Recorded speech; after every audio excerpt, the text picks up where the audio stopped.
दूसरे मंगलाचरण में अनुबंध चतुष्टय को बांधा। धय महाप्रौजित कैतवोत्र परम निर्मत्सराणाम सता वेद्यं वास्तवमत्र वस्तु शिवदम्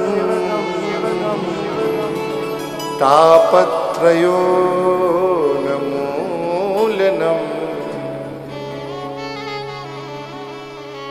श्रीमद्भागवते महामुनिकृते किं वा परैरीश्वरः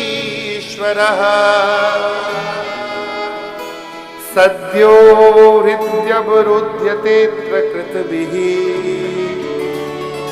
शुश्रूषुभिस्तत्क्षणात्। धर्मः प्रौज्झित कैतव। श्रीमद् भागवत में जिस धर्म का वर्णन है वह उज्झित कैतव नहीं है, प्रौज्झित कैतव धर्म है। कैतव समझते हैं?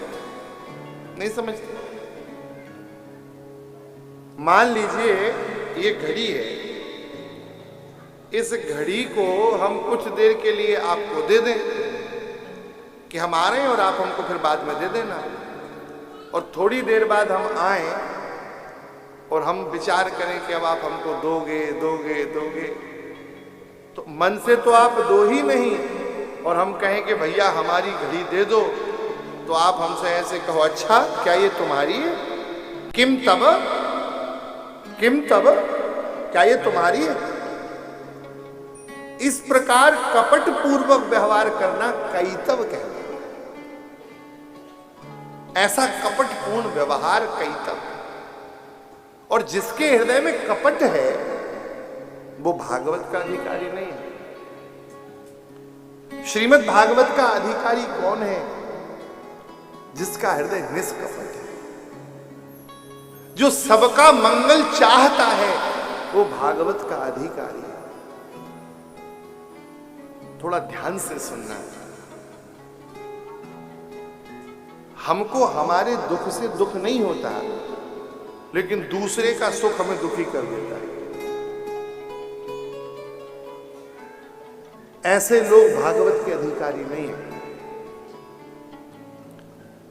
वो एक महात्मा सुना रहे थे कि दो लोगों ने भगवान शंकर जी के शिवालय में जाके भोले बाबा पे जल चढ़ाया, उनकी तपस्या की, और भोले बाबा को इसलिए मनाया कि भोले बाबा बेचारे सीधे साधे देवता हैं, आशुतोष हैं। आशु तुष्यति स आशुतोषा, वो जल्दी रीझने वाले देव हैं, जल्दी कृपा कर देंगे। भोले बाबा भी प्रकट हो गए, बरम ब्रूयाद बर मांगो बर मांगो। एक ने कहा महाराज हमारा ब्याह नहीं हो पा रहा है, हम बड़े काले हैं, हमको गोरा कर दो तो हमारा ब्याह हो जाए। भगवान से उन्होंने कहा ठीक है तथास्तु। दूसरे से पूछा हाँ भैया बरम ब्रूयाद तू मांग ले, क्या चाहिए? बोले महाराज ये बैठे बैठे काले से गोरा हो गया, ऐसे दोबारा काला कर दो। मुझे कुछ नहीं चाहिए, इसका मंगल ना हो जाए, मैं तो इसलिए तपस्या कर रहा हूं। तो जो ऐसा व्यवहार धारण करता है वो भागवत का अधिकारी नहीं। भागवत के अधिकारी है परोपकार हृदय में रखने वाले संत, जो दूसरों के कष्ट में द्रवीभूत हो जाते हैं, जो दूसरों के सुख में सुखी हो जाते हैं, जिन्हें अपने प्रियजनों की उन्नति में लगता है कि हम ही उन्नत हो रहे हैं, हमारा ही उत्कर्ष बढ़ रहा है, वो भागवत के अधिकारी।